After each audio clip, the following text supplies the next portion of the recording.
Σε αυτό το βίντεο θα δούμε οδηγίες σχετικά με την διαδικασία ηλεκτρονικής ψηφοφορίας του Συλλόγου Δημοσίων Υπαλλήλων Ναυτικού.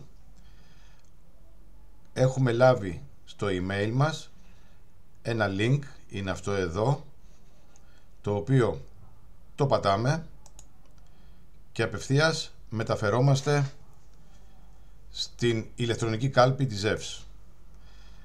Εδώ βλέπουμε το όνομά μας, δίπλα είναι το όνομα του συλλόγου, αυτό εδώ είναι δοκιμαστικό.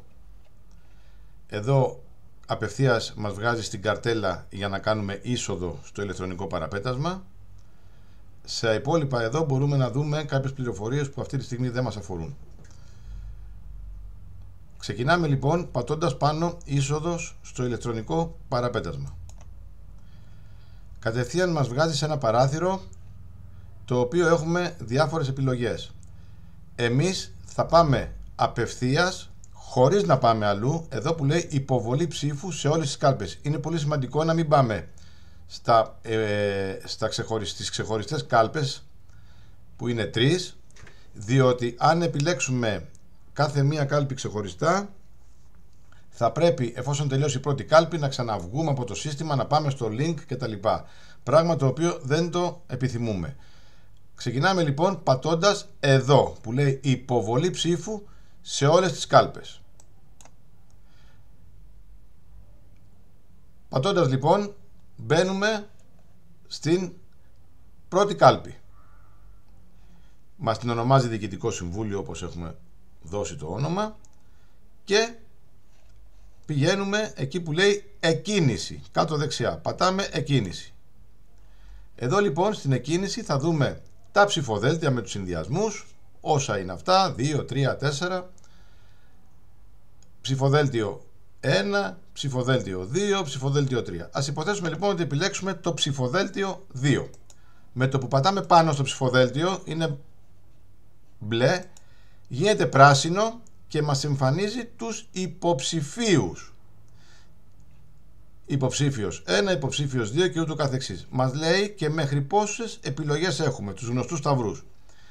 Εάν κάναμε λάθος και θέλουμε να επιλέξουμε άλλο ψηφοδέλτιο, ξαναπατάμε πάνω εδώ που λέει ψηφοδέλτιο και κλείνει και μπορούμε να πάμε σε ένα άλλο ψηφοδέλτιο με το ίδιο κλικ.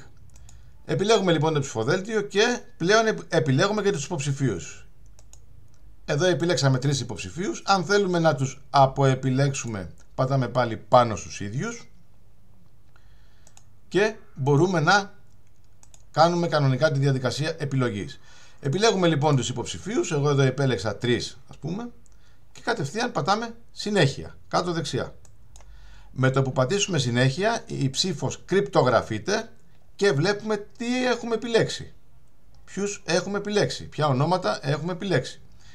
Εάν είμαστε καλυμμένοι με αυτά που επιλέξαμε και δεν έχουμε κάνει λάθος, θα συνεχίσουμε με τα επόμενα βήματα. Στην περίπτωση που θέλουμε να επιλέξουμε κάποιον διαφορετικό, έχουμε κάνει λάθος, πηγαίνουμε πίσω και επιλέγουμε τους σωστούς. Ξαναπατάμε συνέχεια, ξανακρυπτογραφείται η ψήφος και βλέπουμε τους τελικούς υποψηφίους που έχουμε επιλέξει.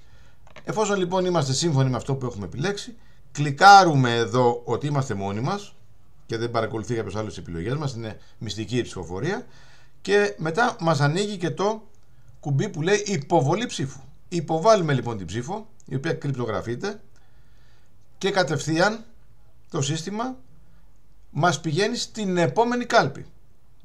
Εδώ η επόμενη κάλπη έχει ρυθμιστεί να είναι η Ελεγκτική Επιτροπή. Συνεχίζουμε την ίδια διαδικασία. Πατάμε εκκίνηση, επιλέγουμε το συνδυασμό που θέλουμε, έτσι, και ανοίγοντας το βλέπουμε και τους υποψηφίους. Λοιπόν, εδώ επιλέγουμε το συνδυασμό π.χ. 2 και τους υποψηφίους. Πάλι μας λένε πόσες επιλογές έχουμε. Αφού επιλέξουμε τους υποψηφίους, πατάμε πάλι συνέχεια, συνεχίζει η κρυπτογράφηση, βλέπουμε ότι οι υποψήφοι που επιλέξαμε ποιοι είναι και εφόσον συμφωνούμε, πηγαίνουμε στην επιβεβαίωση ότι είμαστε μόνοι μας και στην υποβολή ψήφου. Αλλιώς, αν έχουμε κάνει λάθος, πάμε πίσω στις επιλογές του ψηφοδελτίου, ξαναδιαλέγουμε τους υποψηφίους που θέλουμε, τους ξαναβλέπουμε πλέον ότι είναι αυτοί Επιβεβαιώνουμε αυτή τη φορά και κάνουμε υποβολή ψήφου. Τελείωσε και αυτή η κάλπη.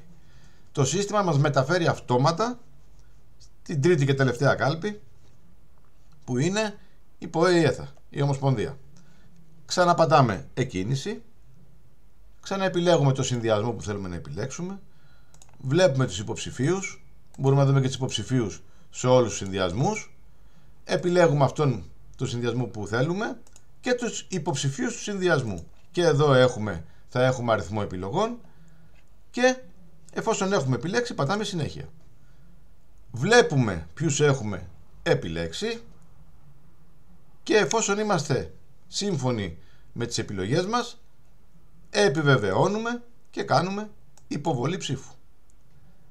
Η διαδικασία ολοκληρώθηκε και θα μας έρθει στο email μας επιβεβαιωτικό για τις ψηφοφορίες, τις κάλπες που συμμετείχαμε. Και έτσι τελείωσε η ψηφοφορία μας.